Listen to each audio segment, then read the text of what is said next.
Good evening and welcome to Scotland at 7 here on Broadcasting Scotland. My name's Kenny McBride and I'm joined this evening by two excellent guests. Firstly by Andrew Wilson from All Under One Banner. Andrew, how are you doing today? Kenny, I'm doing well, thank you. How are you? Good evening. I'm not bad. And on the other side of me we have Socialist Firebrand from the SNP Socialist Group, Chris McCusker. Chris, how are you doing? Excellent, Kenny. I'll take that one to my thank you. Yeah, I'm going to make that your new label. It's what the papers call anyone who's left of centre. You're a socialist firebrand. So I think it applies to you more than most, I think, Chris. But we Well, start as this. I was saying to Andrew, I'll just wait until I buy my fedora and my Ambrukery. We start this evening, as we always do, with our coronavirus statistics update. And as of 2 p.m. today, a total of 349,223 people in Scotland have been tested through NHS Scotland labs and UK government regional testing centres. Of these, 330,665 were confirmed negative, 18,558 were positive. There are 4 new confirmed cases of COVID-19 today, and there are 0 new reported deaths of people who have tested positive today. This is the 12th day in a row with no reported deaths. This will, of course, be an underestimate, though, of the total number of cases, as not everyone with the virus will display symptoms, and not all people with symptoms will necessarily be tested. Although, as we always do, we remind you, if you are showing any symptoms at all, please do book a test as quickly as you can. Of the people who have tested positive, there were 264 people in hospital last night, 2 of whom were in intensive care. The number of patients in Scotland who have died from complications caused by the coronavirus infection remains at 2,491. This number only includes those who died in hospital having received a positive test for the virus. And the latest UK daily figures available show that 45,878 patients who tested positive for COVID-19 have now sadly died from their illness, an increase of 119. This number refers to deaths in all settings, not just hospitals, but we will note that all 119 of those were in England. Wales, Northern Ireland and Scotland all had 0 deaths reported in the last day. And as it's Tuesday, we also have the report from the Office for National Statistics for deaths occurring in England and Wales in the week ending 17th July, which is week 29 of the year. Once again, the total number of deaths registered in the week was slightly below the 5-year average, and again this was driven by much lower numbers of deaths than expected in hospitals and care homes. Again though, there was a much higher than normal number of deaths at home, which almost balances those lower numbers out. The total number of deaths where the novel coronavirus was listed on the death certificate is given as 295. This is the lowest number of coronavirus deaths in England and Wales in a weekly report for 17 weeks. However, as we have discussed here in previous weeks, it's well below the 583 given in the UK government's daily reporting for the same period. As we reported last week, the ONS says that this is due to a lag of up to 2 weeks between a death occurring and the death certificate being completed after referral to a coroner. So far, this means that the weekly ONS reports have undercounted total deaths involving COVID-19 by at least 1,000 in the last few weeks.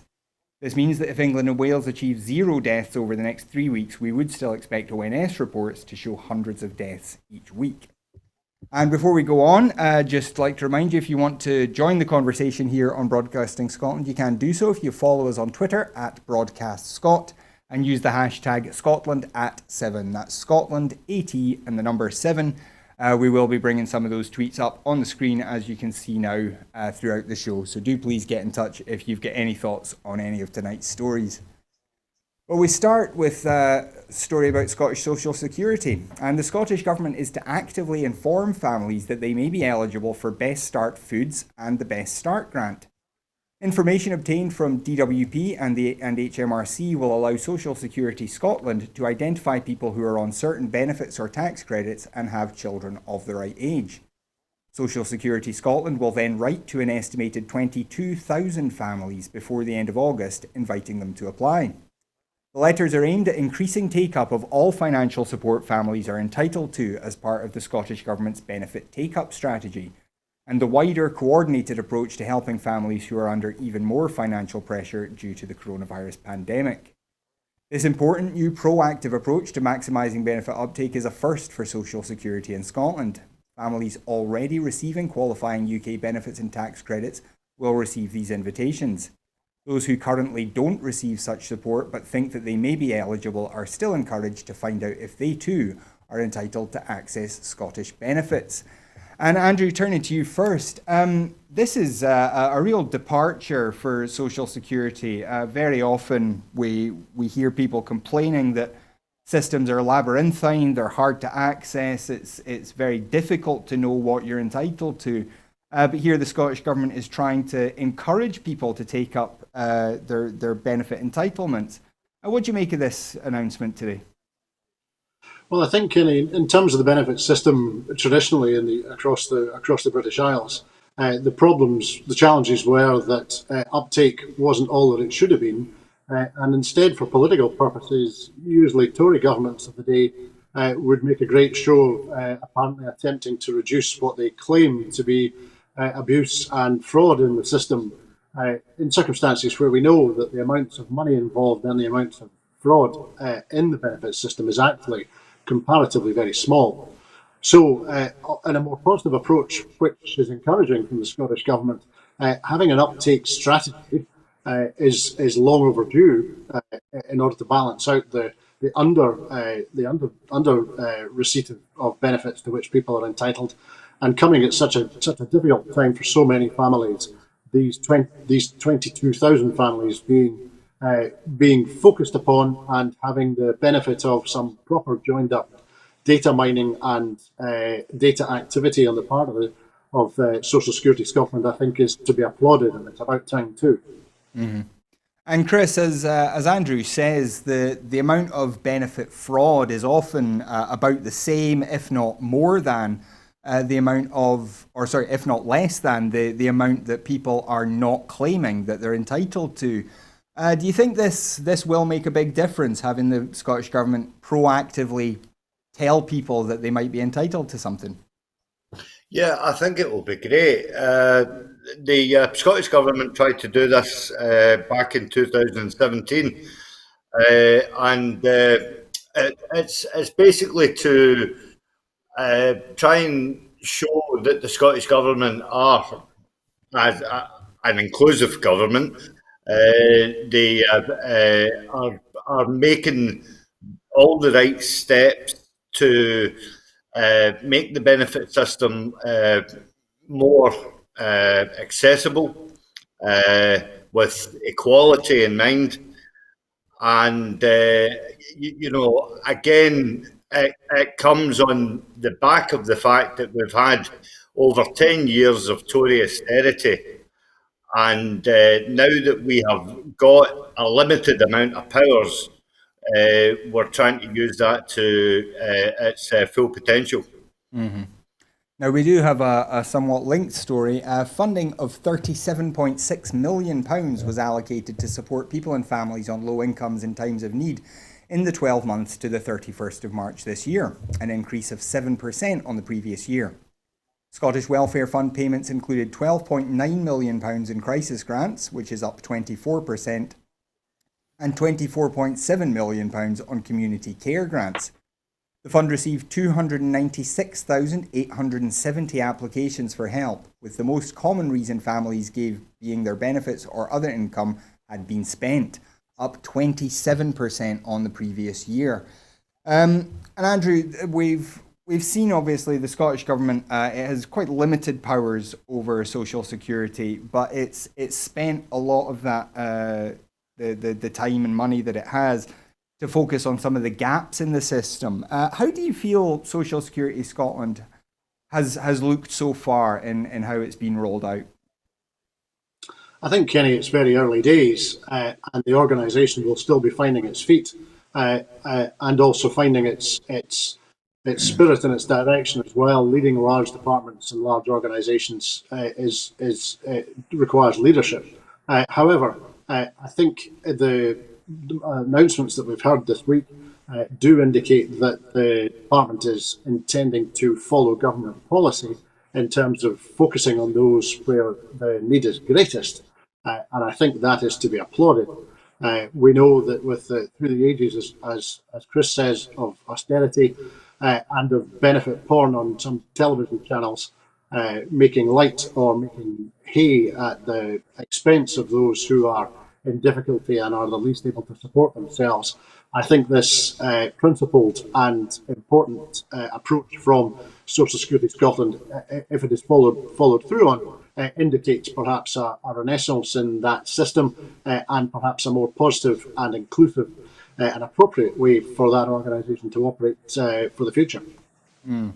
And Chris, in 2015, when the Scotland Act came about after the Smith Commission, a lot of people felt that it was a trap that for the Scottish government, that being only really able to control income tax meant that anything they wanted to do on tax was going to hit voters in the pocket rather than maybe going for corporation tax or something. And at the same time, the benefits that the Scottish government got control over were not tax credits. It wasn't things like the job seekers allowance, as was. It was things like disability benefits, carers allowance, things that for people who might not be considered economically active. I wonder, in that kind of context, what do you think the politics are of the Scottish government trying to encourage uptake? Do you think that's going to have any sort of backlash? No, I honestly don't think it's going to have any backlash. And I know it's not you, you're only quoting, but I hate that description because I myself, as you know, I benefit greatly from the intervention of the Scottish Government, where they value my work as a carer for my elder brother to the tune of £440 odd every year. The two incremental payments that I get. So, from that point of view, obviously I can see the benefit of it.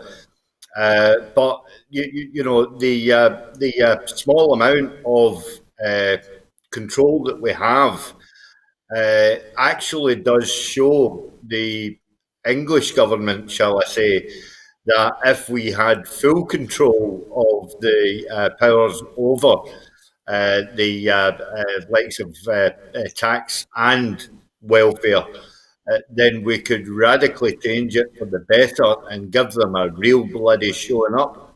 Mm-hmm.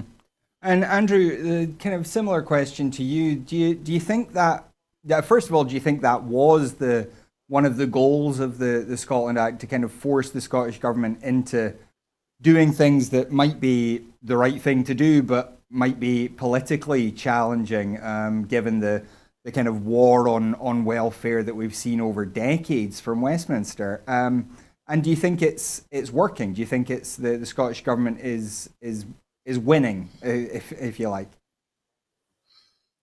Well, certainly, I think it's fair to say that one would expect any of the provisions that made it through into the Scotland Act to have been designed, at least in part, with a malign intent. And as I was saying, certainly the mood music at the time, which was around austerity and scapegoating and picking on those who were least able to look after themselves, that may have been the mood music south of the border, but I didn't really ever think it was north of the border. And I think that what in fact we're seeing is the Scottish Government making good use of the powers that it did receive, limited though they are. It's making good use of those powers and is demonstrating a principled and an appropriate approach, which people are finding very difficult to criticise. You can be sure that the talking heads of the Conservative Party in Scotland would have been chattering away if they felt that there was anything that they could have a go at in these policies and the way these policies are being deployed. Mm. Well, we move on now to Brexit. And a Brexit hit is looming for sectors that have emerged relatively unscathed from the COVID-19 pandemic. Analysis by the London School of Economics suggests. The LSE report says Brexit will deliver a double shock to the economy. with business conditions worsening for those sectors that have survived the impact of coronavirus and lockdown measures, whether Boris Johnson secures a deal with the EU or not. The analysis, which is due to be published tomorrow, includes information from a monthly survey of CBI members. A simultaneous impact from Brexit and coronavirus will be felt across the business spectrum from the autumn, when Chancellor Rishi Sunak's pandemic policies aimed at supporting the unemployed end and the new trading environment for the UK outside the EU begins to bite, the research finds.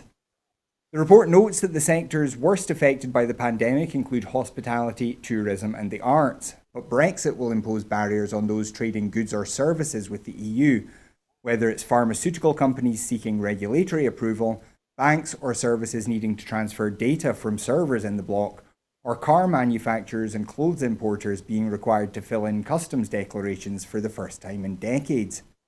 The report points out that as far back as 2017, the government announced that Brexit would be guided by impact assessments across sectors. It has provided detailed analysis in only 10 sectors to date. And Chris, we've talked about this over and over for months, if not years now. But the preparation of the Westminster government for Brexit has been just woeful, hasn't it?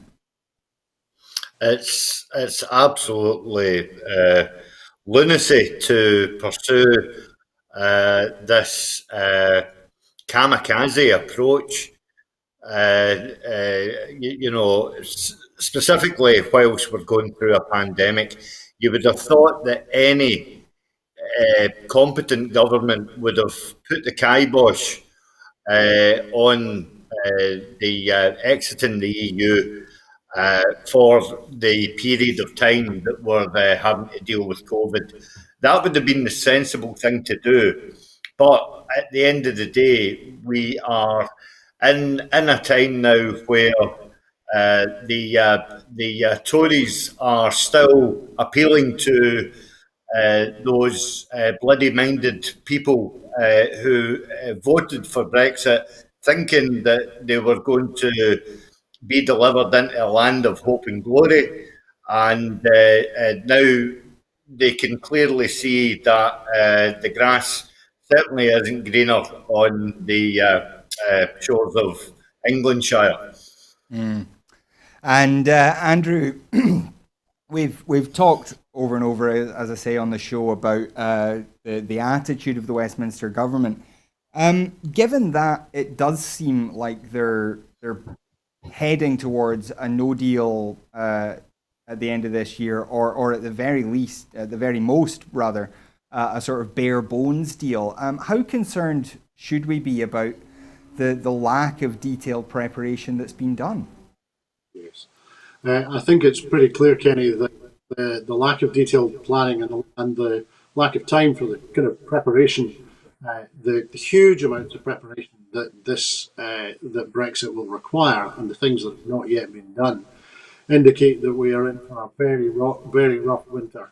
I think it's pretty clear that the challenges that all manner of sectors are going to face, firstly just by the nature of Brexit, with hundreds of millions of customs documents requiring to be completed in respect of goods being transferred, and the challenges that you've picked up with regard to services businesses that struggle with the loss of passporting rights, for example, across Europe. I think the challenges that arise from Brexit anyway, and are magnified and are made several times worse by the lack of planning and preparation that's gone ahead. I suspect that in due course, Westminster may eventually begin to recover control of the situation, but that will be months, if not years, after the beginning of 2021. It feels to me like a period that's going to be really difficult. Yeah. Well, we'll move on now to a story about the Foreign Office. The Foreign and Commonwealth Office has neglected British citizens stranded abroad during the peak of the COVID-19 outbreak, failing to organise charter flights swiftly or communicate meaningfully with those marooned, according to a report published today by Westminster's Foreign Affairs Committee. Efforts to repatriate 1.3 million British nationals stranded overseas amid global travel bans were too slow and too impersonal, with clear failings in the government response, the report concluded. It said government cost cutting could be the only explanation for the UK's failure to react like other countries, such as Germany, which had chartered 160 rescue flights from 60 countries by the end of March. While most staff excelled, our inquiry also found clear failings. For many of those Britons stranded, the advice they received from the FCO was confusing, inconsistent, and lacking in compassion, at other times misleading and outdated, and in the worst cases, entirely absent, said Conservative MP Tom Tugendhat, the chair of the committee. So, Andrew, we heard a lot of stories about this kind of anecdotally at the start of the pandemic as lockdown started to shut down flights around the world. What's your feeling about how the British government rather treated Brits who were stuck abroad? Well, I think, Kenny, there are probably two aspects to this story. We know that consular assistance, so assistance provided by embassies and consulates around the world, has been criticised regularly for decades. The notion that, as it says inside your passport, that Her Britannic Majesty requires assistance to be provided to the holder of the passport, we know that that's a fiction, and it's been a fiction for a very long time. We also know, as you say, cost cutting has reduced consular and embassy staff around the world and the services that those embassies can offer. But I think there's a second aspect to this story as well, Kenny. I think this also indicates the hollowing out, both by cost cutting and by reprioritisation. This indicates that there's been a hollowing out in the centre of the FCO and that their ability to direct and command and control from the centre, so not in the embassies and the consulates, but from Whitehall, their ability to respond to crises is now almost non-existent. And as you say, the moves to begin to repatriate those who found themselves stuck in foreign countries around the world, those moves came several weeks after most European and Asian countries had achieved the target already and had brought their citizens home. So I think there are challenges there, and I think it's no surprise that a Foreign Office, which is probably still suffering from having had Boris Johnson as Foreign Secretary, is found wanting at a time of crisis and wanting at a time when its assistance was most desperately needed by its UK citizens. Chris, this comparison with Germany, the numbers, 42,000 Germans on 160 flights had been brought home by the 30th of March, which was when Dominic Raab first announced the package of flights and whatnot that they were looking at in the UK. And then there were countries like Thailand, India, Peru, where people were not able to even get help from the embassy. The embassy just weren't answering the phone. It really doesn't say a lot for this world-beating global Britain that we're supposed to be entering with in the age of Brexit, does it? Well, no, it doesn't, Kenny. And you will not be surprised when I point to the fact that when you consider that we had so many aircraft that was suddenly grounded, which were accessible at the drop of a hat to the government, we can now see that, and I'm going to use this phrase again, the lack of clarity and leadership from the UK government prevented them from doing all the correct things that they should have been doing, as they purport to say that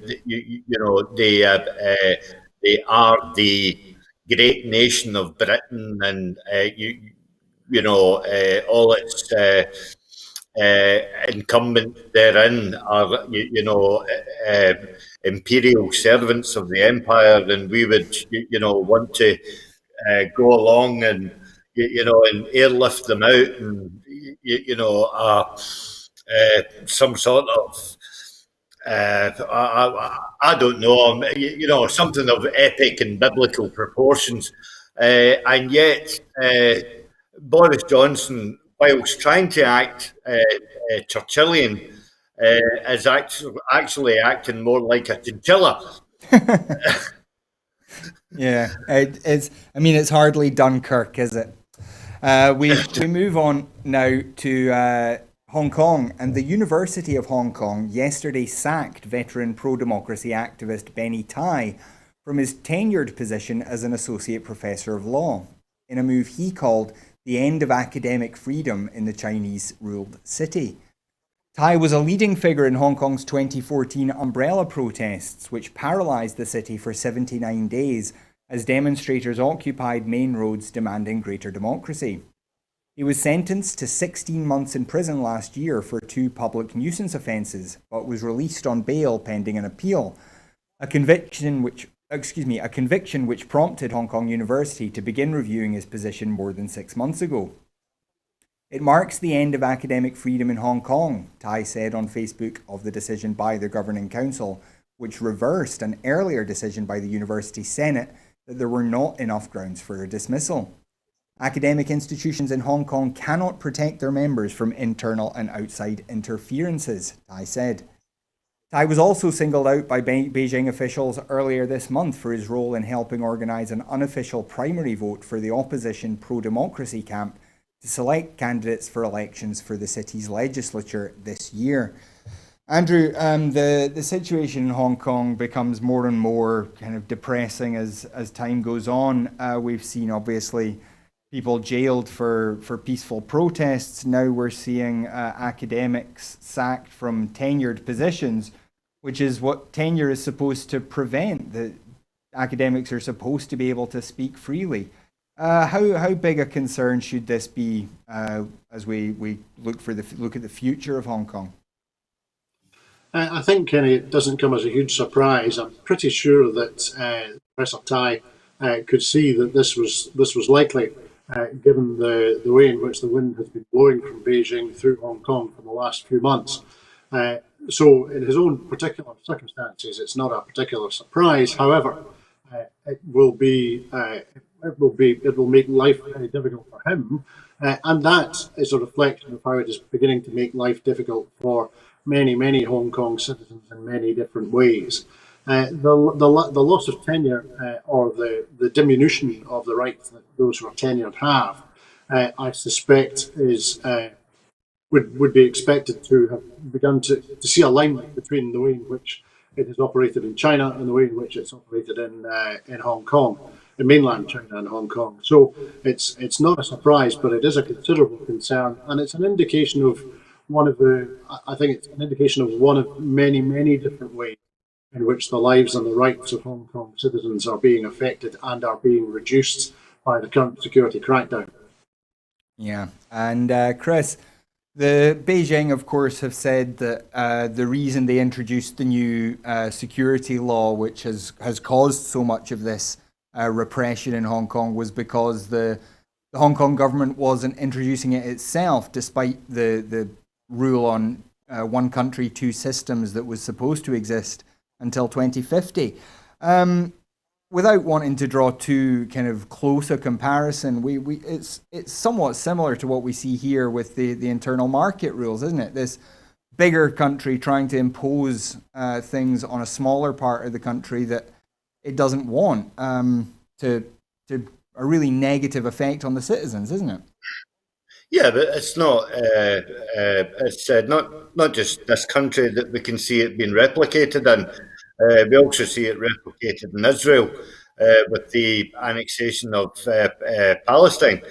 You're 100% right in saying that it is basically the bigger country wanting to suffocate and deny any free democracy.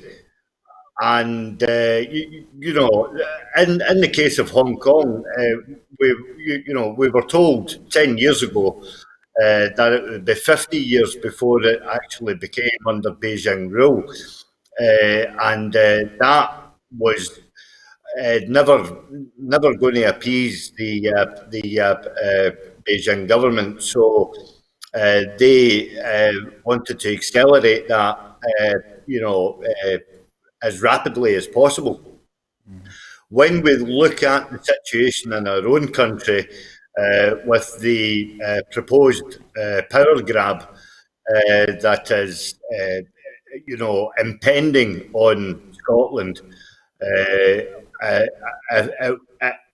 I, I fully expect it will happen if people don't basically get off their backsides, stop moaning about the fact that we're still in the union, and actually back our MPs and MSPs to show up the fact that the empire is on its knees and it is skitterish to the point where it has to propose that that they will have cabinet meetings in Edinburgh, in order to impose their imperialistic will on people. Again, when you mirror that with what is happening, I know there's not guns on the streets or bombs flying over our heads, but when you see that one country tries to encroach its power and will, then again, I'm pointing at Israel. We've seen it happening in South Africa with apartheid, and if we go further back enough back into the 1940s, well, was that not the master plan of the Nazis? Yeah, well, as you say, we are still obviously free to protest here, so we should at least count our blessings on that front for now. But we move now to Australia, and nearly 3 billion animals were killed or displaced by Australia's devastating bushfire season of 2019 and 2020, according to scientists who have revealed for the first time the scale of the impact on the country's native wildlife. An estimated 143 million mammals, 180 million birds, 51 million frogs, and a staggering 2.5 billion reptiles were affected by the fires that burned across the continent. Not all the animals would have been killed by the flames or heat, but scientists say the prospects of survival for those that had withstood the initial impact was probably not that great, due to starvation, dehydration, and predation by feral animals, mostly cats, that followed. An interim report based on work by 10 scientists from 5 institutions commissioned by the Worldwide Fund for Nature suggests the toll from the fires goes much further than an earlier estimate of more than 1 billion animals killed. Scientists from the University of Sydney, University of New South Wales, the University of Newcastle, the Charles Sturt University, and BirdLife Australia contributed to the study. Dermot O'Gorman, WWF Australia's chief executive, said, "It's hard to think of another event anywhere in the world in living memory that has killed or displaced that many animals. This ranks as one of the worst wildlife disasters in modern history." And this, Andrew, at the beginning of this year, we were looking at the Australian bushfires and thinking, well, this is the going to be the story of the year. This is a massive kind of wake up call on climate change, and billions of animals, hundreds of species now under threat or risk of extinction due to one really bad fire season. How does that number kind of resonate with you? 3 billion animals affected. Well, Kenny, at the risk of being glib in the first instance, I'll be serious in a moment, but at the risk of being glib, 2.1 billion reptiles and not one of them a member of the Scottish political lobby, I'm astonished. But apart from that, to deal with your more serious point, I remember when the estimates of 1 billion animals being affected were made back in January, and I was stopped in my tracks by the size and the scale and the impact that had. To learn now that number is probably nearer 3 billion is astonishing. I think we will see the ramifications in the ecology of Australia of these fires for decades now. I think, as you say, we will see the extinction of certain species, and we will see significant changes in the ecology, and that will present significant problems for Australia. And I think what that tells us is that the seriousness of seriousness with which bushfires, and by extension and by connection, climate change The rise in bushfires is now getting to such a state that significant steps will have to be taken by nations who are affected by these bushfires so badly, or else they are going to see even greater ecological damage and change, and that will the consequences of such significant change are unthinkable at the moment. Mm.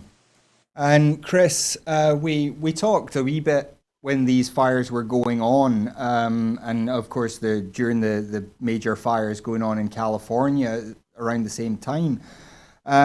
We talked quite a bit about how this was the wake up call that the world needed to, seeing the koalas slaughtered in their millions was a real wake up call on climate change. But then COVID came along and distracted us all. Do you think the world will kind of get back to looking at climate change seriously anytime soon, or is COVID going to be yet another distraction that stops us from taking the issue as seriously as we need to? Well, I'm sorry to say that I think that COVID is going to be ever present in our lives for the next 50, 75 years. And although neither myself or Andrew will be able to see that, I'm pretty sure you'll still be around, Kenny. But on a more serious note, my elder brother lives in Melbourne, and he said that there's actually an app for conservationists and animal lovers that you can download from the Australian government if you're out walking and you come across a dead animal. You can actually report it through your phone. Again, that's testament to how much they regard their wildlife, but also it's testament to the mobile coverage that they have in Australia, that you're able to do that, in the wilderness. But Australia will be hurting just now because for so long, Australia has always championed its indigenous creatures. It's koalas, kookaburras, kangaroos, you name it. I'm running out of Australian animals. But I mean, even marine life, even dolphins and whales and stuff like that are getting beached. Through the fact that the tides are not running the way that they used to, and animals are getting confused. People say that dolphins are, highly intelligent, but dolphins don't always know, the fact that it's not conducive to their mental well-being to be sitting on the beach having an ice cream. So on a more serious note, an animal lover as I am, it honestly pains me to see an animal in any kind of distress whatsoever. But knowing the fact that it could be avoided, I think makes it, all the more a wee bit hard to take. Yeah. Well, we're moving on now. And Boris Johnson's list of peerages is expected to be published later this week, and reports indicate it will include former Scottish Tory leader Ruth Davidson. Davidson led the Scottish branch of the Conservatives from 2011 to 2019. She stepped down after Johnson became Tory leader last year, following her failed Operation Arse to prevent his rise to number 10. She has also said that she wishes to spend more time with her infant son Finlay. Reports from the Daily Mail indicate the Prime Minister's peerages list will be published in a matter of days and will also include former Chancellors and Remain campaigners Ken Clarke and Philip Hammond. Andrew, we've talked a great deal about the House of Lords in the past, but I'd like to just focus on Ruth Davidson for a minute. This was the woman who said she couldn't serve under Boris Johnson as Scottish Tory leader, and that she wanted to spend more time with her family. And yet she's stepping out of the Scottish Parliament, which is notoriously family friendly, and taking a job now in London. What does that tell you about Ruth Davidson's political trajectory? Well, it's an interesting point, Kenny, and there's a number of aspects to this story. We know that of late the political appointees by the Conservative Party to the House of Lords have not been known for their, how can I put it, their academic or political strengths. I'm thinking in particular of Baroness Mone, who was elevated by David Cameron some time ago. We know that when she was leading the Conservative Party in Scotland, Ruth Davidson, her achievements amounted to obtaining a greater number of votes than the Labour Party in Scotland, which in the 21st century is really not that much of a benchmark, if you ask me. Beyond that, she saw the number of MSPs and MPs reduced during her time in office, and so you wouldn't really regard her political career in Scotland as having been much of a success, except, of course, in terms of press coverage. And I think there is perhaps an angle here that we are seeing Johnson, a notorious columnist, seeking to elevate Davidson, a notorious BBC journalist, and that possibly maybe explains what's at the back of it. I'm also concerned because at the back of it, and that's because, as you say, it was absolutely clear for several years that Davidson and Johnson were not on speaking terms, and were certainly not singing from the same hymn sheet. However, there's one other thing that crosses my mind and causes me concern. We know that another former leader of the Conservative Party in Scotland, who had huge success, Annabel Goldie, is now Baroness Goldie of Bishopton. And as if that wasn't bad enough, she's now a Minister of State in the Ministry of Defence. So the prospect, the horrifying prospect of potentially Ruth Davidson having some sort of power and some sort of political role that might actually amount to anything, that makes me really very concerned. Yeah. Well, we come back to Scotland now. And a scheme that offers recognition and acknowledgement to survivors of historical childhood abuse in care has made payments of £10,000 each to 417 people in its first year. The advance payment scheme provides redress payments to those who were abused in care in Scotland and who are terminally ill or aged 68 or over. Deputy First Minister John Swinney said, "I am pleased that more than 400 people have received an advance payment. We continue to do everything possible to help survivors and their families apply to the scheme by ensuring a simple application process. I'm particularly pleased by the positive feedback we've received on the process from survivors and survivors groups. While clearly nothing can take away the pain that individuals have suffered, the scheme, together with other actions we are taking, will go some way towards acknowledging the grievous harm inflicted on them when they were most vulnerable." And Chris, we talked in the last week or so about people who were victims of the Windrush scandal and not getting their compensation before they passed away. This, I mean, as John Swinney says, it's not good news that anybody needs to have this issue in their lives at all, but it is good news that people are able to get some sort of compensation, recognition of their suffering before they die, isn't it? Well, of course it is. And again, it goes a long way to show how thoughtful and compassionate our Scottish Government is, because they could have easily have said, look, we're dealing with COVID at the moment. They could have paid lip service and platitudes, but they have decided not to do that. They've decided to get on with the day job and actively, really, one of the things that has really bugged me this week was Boris Johnson saying, that he's putting his shoulders around the nation and stuff like that, which is a complete pile of horseshit, to be honest with you.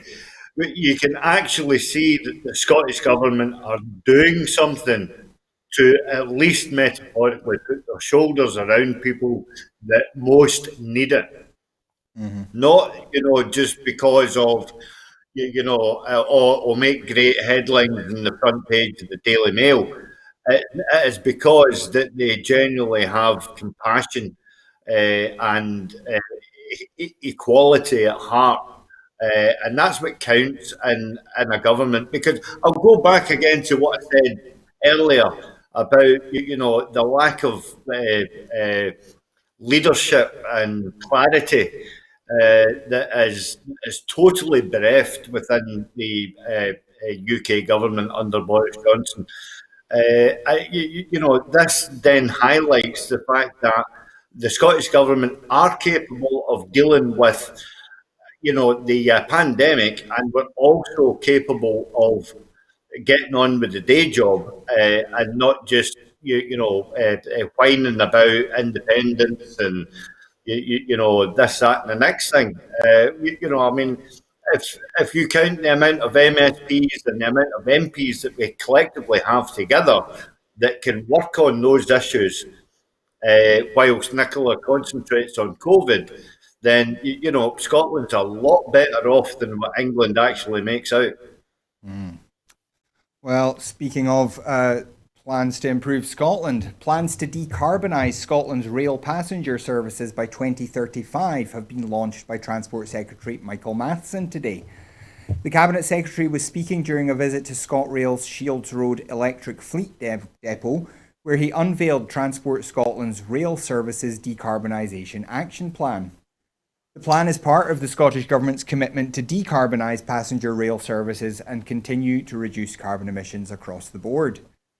Through its contribution to decarbonising wider transport and through modal shift to rail, this action plan supports the aims of the National Transport Strategy and wider Scottish Government policy.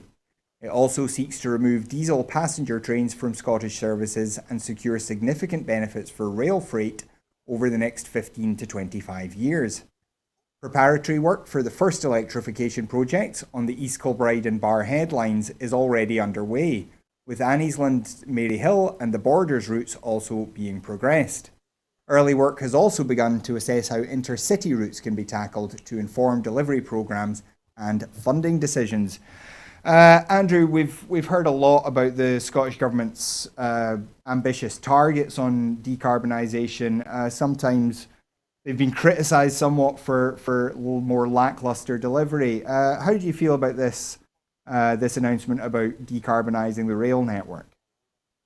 Well, Kenny, I think it's very encouraging, and I think it's an indication that the Transport Cabinet Secretary wants to seek to build on the success of the electrification projects that there have been so far.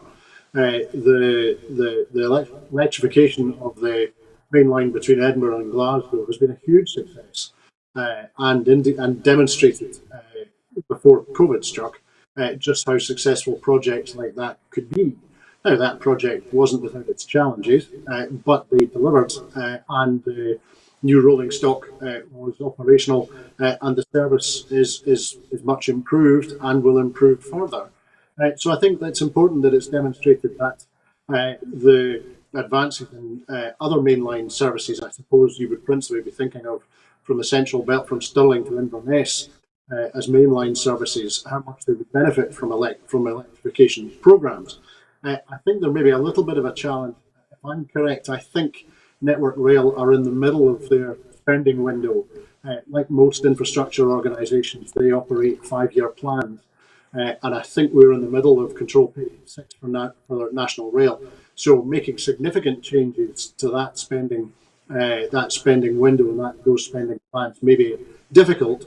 However, the success that the Scottish Government has had in working with Network Rail to electrify the Edinburgh-Glasgow main line, for example, is an indication that improvements can be made. And I think it also bears reflection that with this change of direction, with a prioritisation of a decarbonised rail network, as you say, modal shift to rail, that further rail lines that are rebuilt or reopened in the same way as the Borders line, that now, as they are reopened or rebuilt, they will be electrified when they are built. It's a little bit unfortunate that it's now being planned to electrify the Borders Railway that was only built 10 to 12 years ago. However, that's a side issue, and I think that these plans to, especially in the context of the amount of green energy that we are generating in Scotland now from wind and wave and tide, it's a no-brainer to head in this direction, and the sooner we get on with it, the better. And finally tonight, people will be able to get healthcare advice and support to treat minor illnesses and common conditions in their local community pharmacy following the launch of a new service. NHS Pharmacy First Scotland will allow community pharmacies to give people expert help for treating conditions such as sore throats, earache and cold sores, along with common clinical conditions such as urinary tract infections. Pharmacy teams will offer advice, treatment or referral to other healthcare teams if required. This new service will help people access the right care in the right place without having to go to GP practices or local A&E departments for non-urgent treatment. Everyone who is registered with a GP practice in Scotland or who lives in Scotland is encouraged to use their local pharmacy when they have a minor illness or a common condition. Accident and emergency departments remain open for emergency care with public health measures in place to protect staff and patients. And Chris, we do know that pharmacists have a lot of expertise that doesn't always get used, particularly when it comes to treating these minor conditions. And another thing that they're doing now is doing more drug reviews that were previously done by GPs on the basis that pharmacists understand drug interactions and things like that a lot better than a lot of doctors do. Do you think that this shift that we're seeing during the pandemic, encouraging people to use parts of the NHS that they're maybe not used to using in quite the way they are or the way they're meant to, do you think this will be a lasting shift in how the NHS operates in Scotland? Well, I don't think it will be a lasting shift, but I think it could be the start of changing the way that we access the health service, and I think it's for the good. I've noticed as well that Boots opticians, although I have heard of quite a few closures, which is, to obviously reflect what's happening in COVID and, the sad decline of the high streets. But, the Boots opticians are also offering information on hearing as well.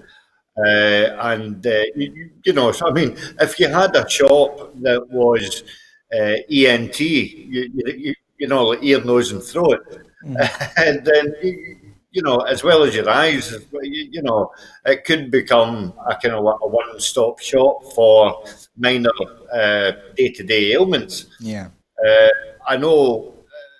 In the case of Boots again, when I go to collect my elder brother's prescription, they are a very helpful organisation, and if anything's wrong, they seek to rectify it within a very short space of time, the likes of a couple of hours, because they know they know my brother, they know the level of his anxiety, and they do, on the whole, keep that local knowledge, which is vital to anyone who is maybe doesn't have the support that's in place, perhaps maybe a bit insecure, maybe perhaps a bit hesitant to go to the doctors, and again, obviously, the other side of the coin is the fact that it does free up an awful lot of doctors' surgeries to go on with some, difficult consultation work, which again is going to benefit the community as well. So I would highly welcome this and highly recommend that people actually use it. Yeah, absolutely. As we said in the story there, obviously A&E is still open if you break something, or you have a serious problem, if you are having a heart attack or a stroke. But if you do have a minor condition, then pharmacies are very, very useful. I've used this myself. I've had diabetes for a long, long time, and I do find the pharmacists very, very helpful. They as I say, they know a lot more than they often ever have to use. So do lean into that if you need to. Do go and use your pharmacy. As Chris says, it does help take pressure off GPs as well, and let them get on with the difficult work that the pharmacists can't do. But that is all we have time for this evening. So I'd like to thank Andrew Wilson and Chris McCusker very much for joining us. Always a pleasure to speak to both of you. And we'd like to thank you at home for joining us as well. The whole reason we make the shows, obviously, is for you to watch them. So thank you very much for joining us. We would ask that if you're able to support us financially, you do so by going to broadcastingscotland.scot/register and sign up there as a supporter. Your £5 a month makes all the difference to what we're able to achieve here at Broadcasting Scotland. If you're not able to support us financially, we do understand, and you mustn't feel bad about it. The shows will always be free to view online, but you can still help us out by following us on Twitter at Broadcast Scot, finding us on Facebook, and then sharing the programmes around. Talk to your pals, let them know why you watch Broadcasting Scotland, and encourage them to give us a try. We would love to grow our audience more, but we don't have a big budget for advertising, so we rely on your word of mouth to spread the word. So please do that if you can. And finally, we've said this several times recently, but we are trying to build up our staff here at Broadcasting Scotland. There's a lot of things that we would be able to do if we had one or two more bodies here in the studio and in the office. So if you are interested in any way in getting involved in TV production, whether it's as a journalist, whether it's working behind the scenes on the technical side of things, or being in front of the camera, do let us know. We can provide training and support. We can help you find your niche. Just let us know if you want to get involved, and we will find a place for you here at Broadcasting Scotland. But that is absolutely all we have time for tonight. So once again, thank you very much to Andrew and Chris for joining us. I'll be back again tomorrow at 7 with another Scotland at 7. But until then, have a great night. Good night.